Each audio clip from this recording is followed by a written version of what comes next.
Hello and welcome to GameSack. It's been over 8 years since there's been a game battle episode. The rules are simple. 2 games enter the contest, but only one can be declared the winner. And if you disagree with the verdict of any of these, well, you are wrong and you're gonna need to change your opinion. I'm on YouTube, so that means I'm right. Anyway, let's get into this. NBA Jam versus Barkley. Shut up and jam. Which is the best jam?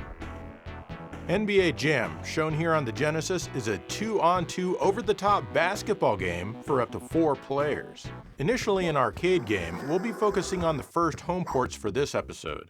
Barkley's Shut Up and Jam, shown here on the Genesis as well, is also an over-the-top game of 2-on-2 basketball endorsed by Charles Barkley. Up to 4 players can also play this one.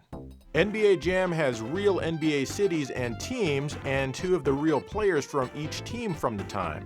But you can't choose to play as Charles Barkley. Shut Up and Jam has Charles Barkley and 15 other randos from the street that you can choose. You can mix and match them any way you'd like, but you can only choose 2. You then choose the city that you'd like to play. Each city has a different looking court. Well, mostly different. But at least there's some variety in the locations. NBA Jam has a typical looking professional basketball court. 1 basketball court. The gameplay here is very tight and responsive. You can do some pretty crazy shots. Sometimes things even catch on fire, because of course they do. Why wouldn't they? Seriously, you don't even need to enjoy basketball or even sports to enjoy playing this one. The gameplay in Shut Up and Jam is faster and also responsive, but it doesn't feel as tight. The physics, if you can call them that, and the control just don't feel as nice. However, if you can manage to get ahead in the game, you can just hang out anywhere on the court. There's absolutely no shot clock, and the enemies won't try to take the ball from you. You can stand here for the rest of the quarter, and you can keep doing it until you win the game.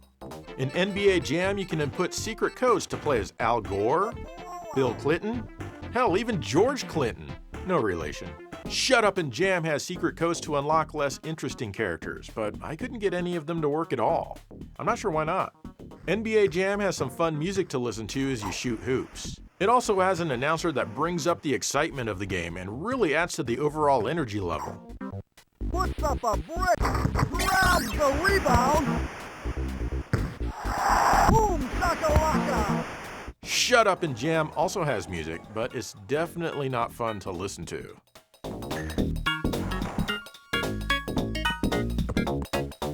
The only voices in this game come from Charles Barkley himself. He rarely speaks, and when he does, he's a charisma vacuum. But come on, that's just how the man is whenever he reads any lines that have been written for him. The first NBA Jam is also on the Super NES. Here, the gameplay is just as well, with perhaps a bit nicer color, but with no music during the gameplay, which kind of makes it feel empty. Barkley's Shut Up and Jam is also on the Super NES. Here, it looks and plays just like the Genesis game. The music sounds a little less annoying here, though. However, it does add some load times.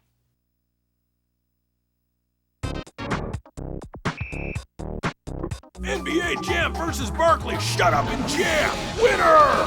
NBA Jam! This really isn't surprising, is it? Shut Up and Jam just tries to cash in on NBA Jam's popularity and the Charles Barkley license, whereas NBA Jam does its best to be a fun game.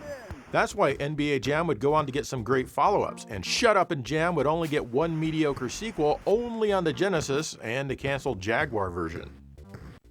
Jam put in. Wide open, no good. For 2, grabs the rebound.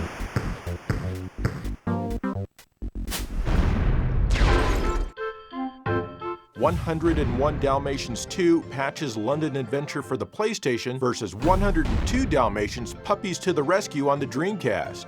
Which has more Dalmatians?"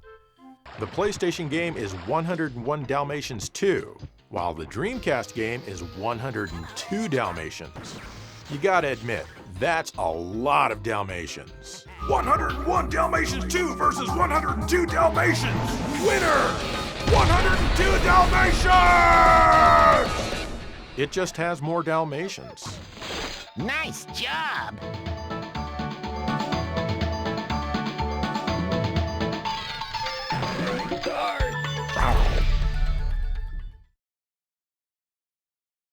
Next up is a battle that some of us have been fighting since 1995. Anyone remember the year 1995? It's pretty awesome.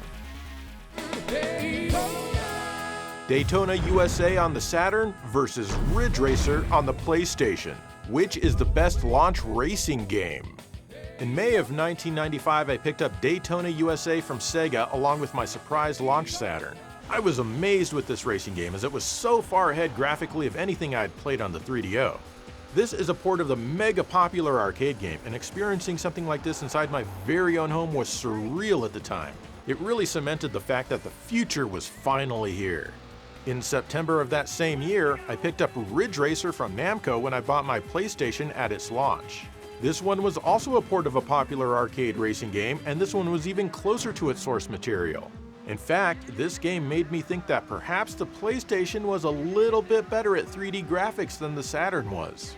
The object of both games is exactly the same: drive your car faster than your enemies. There are way more opponents that you're racing against in Daytona, up to 40 cars in a single race. Ridge Racer only has 12 racers total at its maximum. However, the enemies in Daytona are a lot more mindless.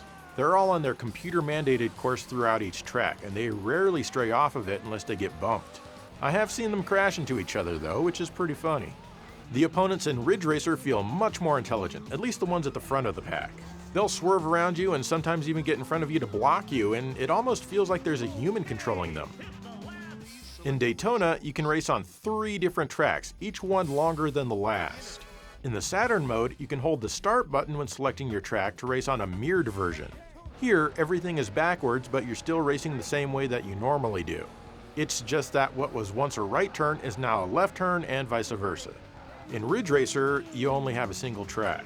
You can select different speeds, and the fastest 2 versions have a small extension to it that makes it a little longer than normal. You can unlock reverse mode, which means you're on the same track, you're just going the other way around. This is different from being mirrored, like Daytona is. Gameplay-wise, the control in Daytona is slower. Ridge Racer is much more responsive, almost twitchy. You can get used to both games just fine though. Both can be controlled via analog controllers. Playing either one of these games and then immediately playing the other will make you mess up pretty badly. Overall, I think Ridge Racer is a much easier game to win at, while Daytona challenges you for longer. In Ridge Racer, you have a few cars to choose from, even more if you beat the Galaga minigame that you get as the game boots up. You can unlock a super fast and nimble black car with perfect specs. In Daytona, you can also select from several different cars with different specs in the Saturn mode, but they all look the same except for their colors. You can also unlock a horse. Actually, 2 different horses. So that's really exciting, I guess.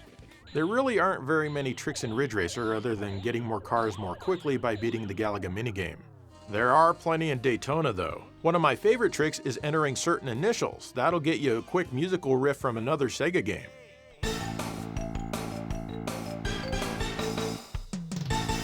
Would you believe that there are 72 hidden musical riffs in here? Graphically, wow, Daytona looks kind of bad these days. It only runs at 20 frames per second. That's a third of the arcade's frame rate. Not only that, but they needed to letterbox the screen so it could even run that fast. Not only that, but the draw distance is like 50 feet. Things just pop in and out of existence like crazy. Even back in the day, yeah, we noticed. Ridge Racer looks a little bit more detailed, running at half the arcade's frame rate, or 30 frames per second. It's not letterboxed, and it doesn't have the pop-up problems that Daytona has. However, it does have full-screen dithering, giving it a dirty and grainy look, and Daytona doesn't have that. Ridge Racer has a day-to-night to day cycle that Daytona doesn't have. They even have Pac-Man on the side of a building. Look at that, look at it right now. And Galaga on a sign above one of the tunnels. Daytona has Sonic the Hedgehog carved into a rock, and the statue from Virtua Fighter. You have 2 views in Ridge Racer, the external view and the first-person view. Normally in racing games I prefer the external view, but here it's just not right. The control is super bad when playing it in this mode, probably because for some reason the car is closer to the middle of the screen than the bottom closer to the player. This view is added to the home version as it wasn't available in the arcade game. The camera here is wonky, but it's all fine when you play in first-person mode. Daytona has 4 different views that you can cycle through, and it controls perfectly in all of them. Pretty seamlessly, in fact. Musically, both games are awesome, featuring memorable and fun tunes. Daytona has songs sung by Takanobu Mitsuyoshi which are silly and just plain fun.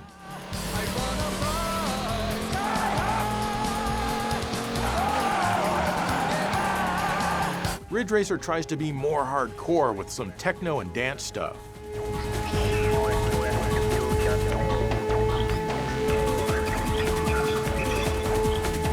It's great to listen to, but come on, nothing can compete with Daytona in this area.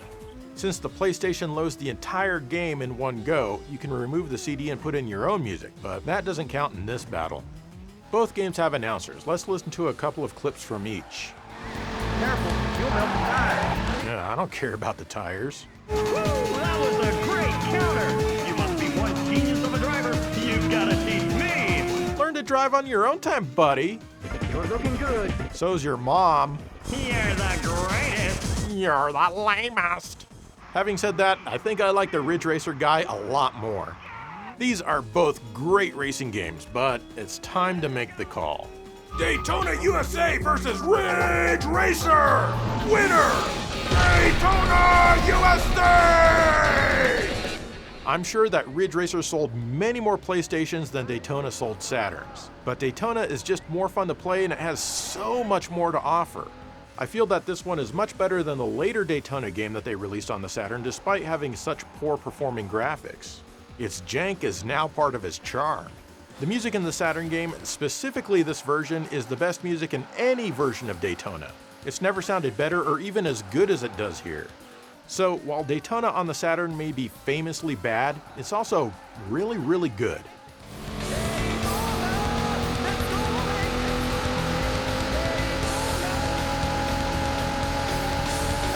You can take it.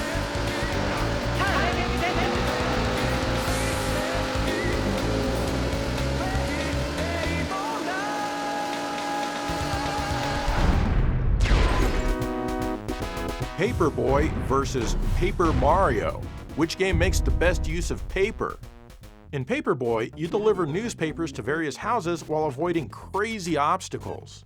Sadly, you don't play as a boy who's made out of paper. In Paper Mario, however, you actually play as a Mario that's made out of paper. In fact, it seems like everything is made out of paper. Why? Who knows? Paperboy versus Paper Mario! Winner! Paper Mario! It's way more respectful to paper as a physical medium, you know?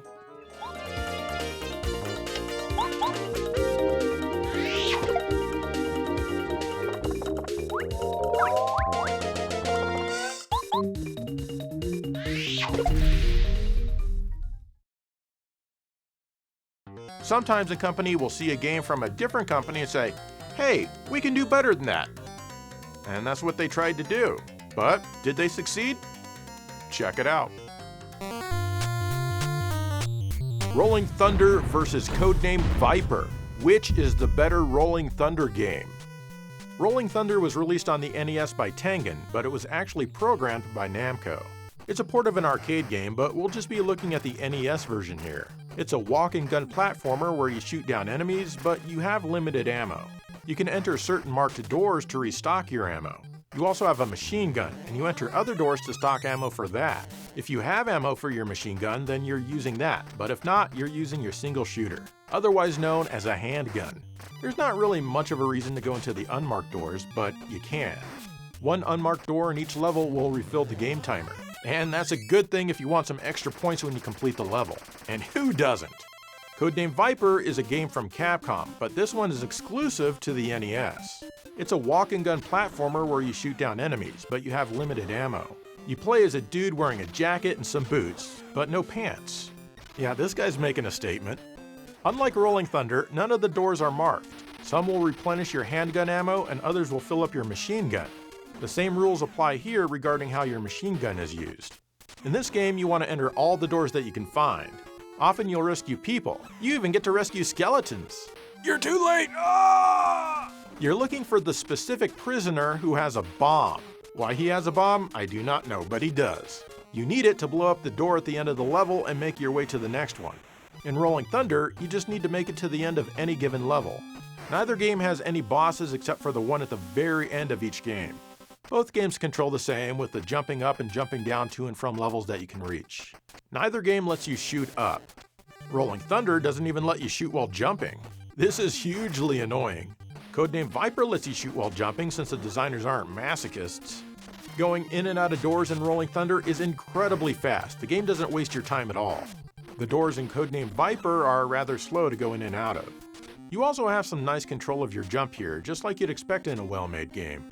In Rolling Thunder, you jump at an arc that you can't control in midair. This can make things difficult, and I'll come back to this in a bit. You get 2 hit points in each game, but Codename Viper lets you find more by going into certain doors. When you die in Codename Viper, you collapse into your default position. I think you must like getting taken to Pound Town if you just naturally fold up in this manner, especially if you're not wearing any pants. Oh, I'm defeated and so vulnerable, oh no! Both games offer a password feature, but Codename Viper offers 3 levels of difficulty.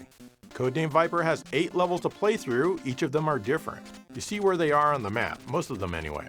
Rolling Thunder has 5 levels in a story and 2 stories. The second story is harder, a lot harder actually. Things have actually been added to the levels, not just more enemies, like these damn lasers you need to time. These can be extremely difficult to maneuver past because of the arc of your jump. See, I told you I'd come back to this. Did it give you a dopamine hit? In fact, your jumping might cause you more grief than the enemies do. Like here, have fun aiming your jumps. But let's be real here, Codename Viper certainly has its share of jumping to your doom as well. Both games give you an ending screen that you can't escape without hitting the reset or the power button. However, if you wait long enough in Rolling Thunder, you get a password. Enter that, and now you're on Story 3. The layout is the same, but now the colors are a little different. There's also more enemies and their bullets fly way faster. If you can get past this, as well as Story 4, you get the same ending as before, except now that the enemies in the base are all dead. Oh, and you get a kiss! The graphics in Rolling Thunder are rather plain, while they're quite detailed in Codename Viper. There's also more variety here as well. However, the doors are often difficult to see, while in Rolling Thunder you couldn't miss them if you tried. In Rolling Thunder, you get to look at a cute girl between the levels as she's being harassed by the masked goons who are gooning over her. The only thing you have to look at between the levels in Codename Viper are these gross, dirty, bearded older guys. Nobody wants to see that. The music is decent in both games, but also quite repetitive.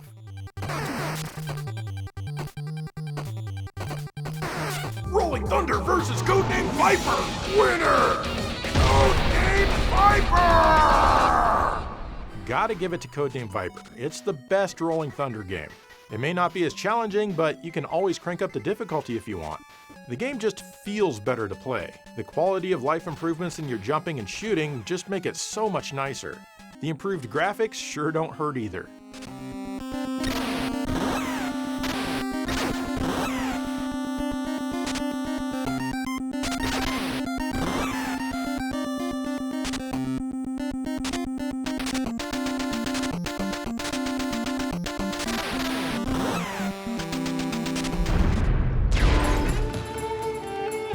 Albert Odyssey versus Oddworld, Abe's Odyssey. Who has the better Odyssey, Albert or Abe? Albert Odyssey on the Saturn from Sunsoft and Working Designs is a turn-based RPG. It features lots of loading going in and out of battles, but a large world to explore with some great music. Abe's Odyssey on the PlayStation from Oddworld Inhabitants and GT Interactive is a side-scrolling cinematic platformer where you need to solve puzzles as well as defeat your enemies using your wits. Albert versus Abe! Winner! Albert Odyssey! Albert wins because Abe can't even spell Odyssey correctly. What a loser.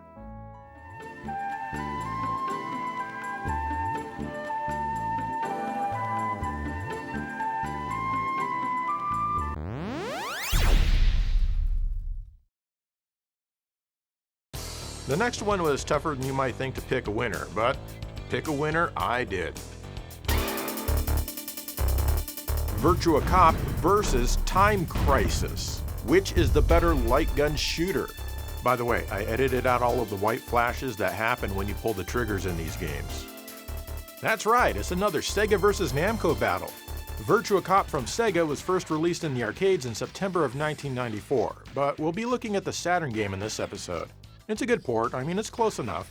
It's compatible with the Stunner, which is the light gun for the Saturn, but you can also use a regular controller and even the Saturn mouse. You play as a typical cop. You just show up shooting everything and everyone that you see. However, not everyone is a criminal. Those with their hands up are innocent people. That's how it works. You don't want to shoot them because you'll be penalized for it, not for any moral reasons or anything. When you see an evil criminal on screen, they usually don't shoot at you right away because they're either incompetent or just really dumb. So what happens is a cool-looking target zooms in around them and then flashes right before they shoot, giving you time to take them out first. You can get extra points for shooting the weapon out of their hands instead of outright killing them. But hey, at least they can go home to be with their criminal families, albeit with mangled, bloody hands.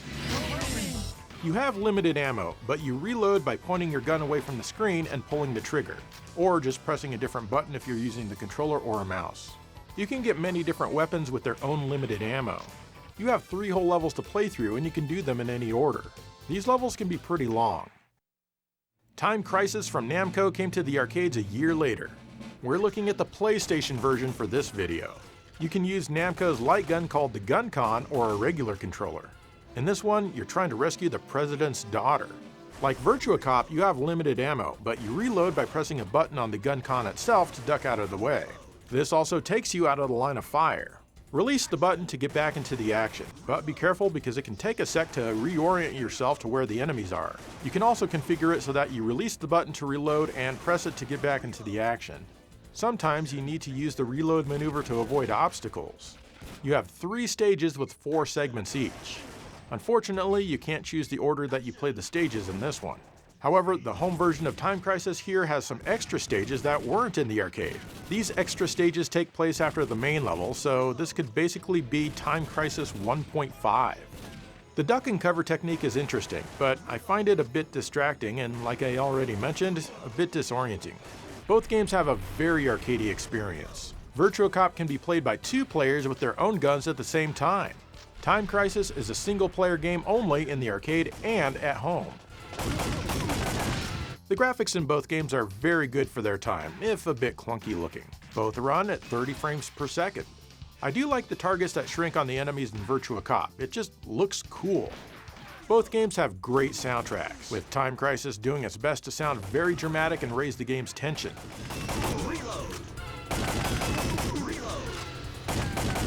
Virtua Cop goes in a different direction and focuses on having fun music that's actually enjoyable to listen to even when not playing the game.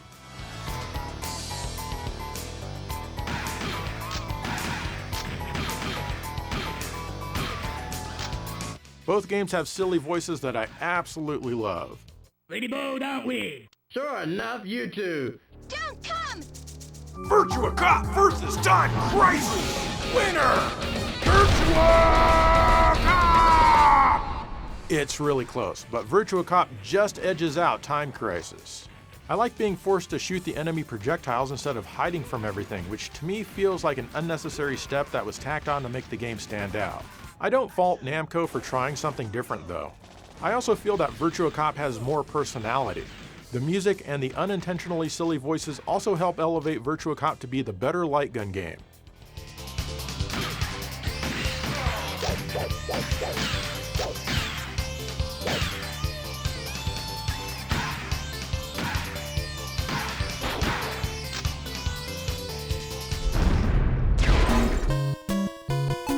Tetris versus Columns. Which is the better game where you stack squares? Tetris, shown here on the NES, is a game where you get odd shapes that keep falling down into your space for whatever reason, and you do not want them there. You can somehow get rid of them by filling up a horizontal line. Where do they go? Oh well, just as long as it's not here in my personal space. If you can clear 4 lines at once, management gives you a bonus. They really like it when you do that. Columns, shown here on the mighty Sega Genesis using every ounce of its true 16-bit power, plays in a similar fashion. You still have nonsense falling into your space that you do not want. But here, you can get rid of this garbage by matching 3 colors. You can swap the order of the jewels, but you can't rotate the pieces. Please just stop dropping this stuff. Can't you see that I don't want it here? As you can clearly see, I'm not very good at either of these games. And you know what? That's perfectly fine. I enjoy them for very short bursts once in a while. Tetris versus Columns! Winner!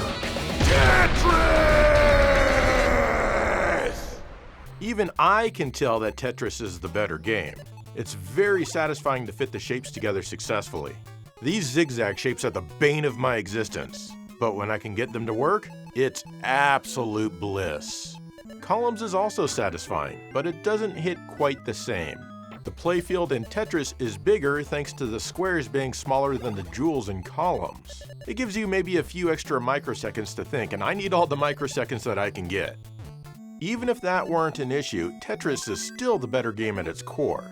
I will say, however, that I prefer Columns more than the Sega version of Tetris. That's right, Sega somehow found a way to mess up Tetris.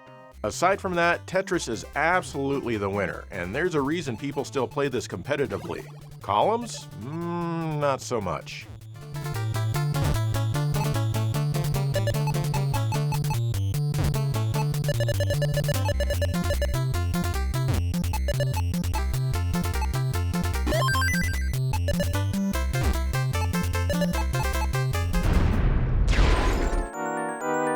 Ghouls and Ghosts for the arcade versus Shelley Duvall's It's a Bird's Life for the 3DO. Which is the better game? Ghouls and Ghosts from Capcom is a side-scrolling action platformer. It has an apostrophe in the title. Shelley Duvall's It's a Bird's Life is an edutainment title for children. It has an unprecedented 3 apostrophes in the title. Ghouls and Ghosts versus Shelley Duvall's It's a Bird's Life! Winner! Shelley Duvall's It's a Bird's Life! More apostrophes means it's a better game.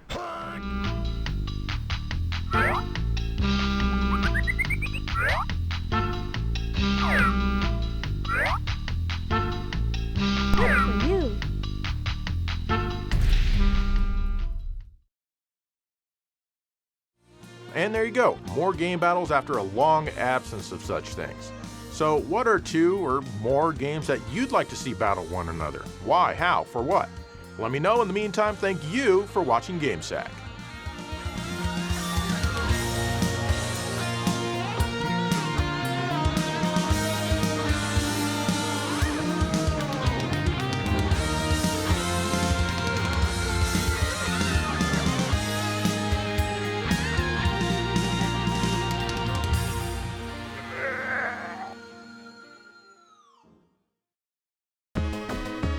This game on the Genesis versus this other game on the TurboGrafx 16.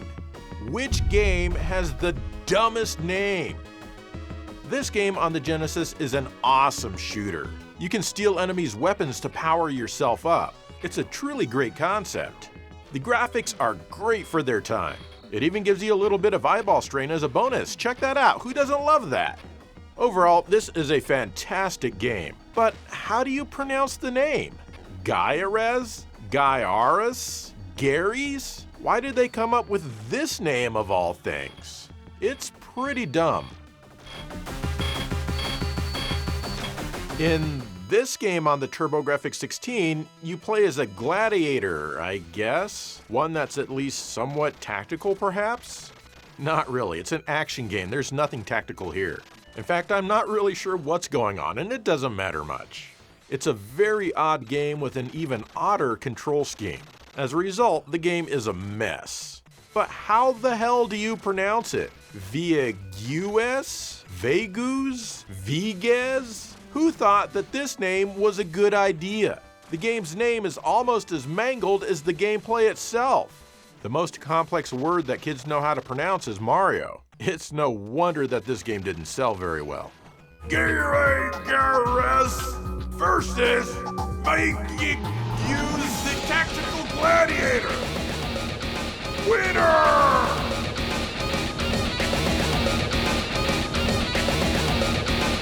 Vegus the Tactical Gladiator!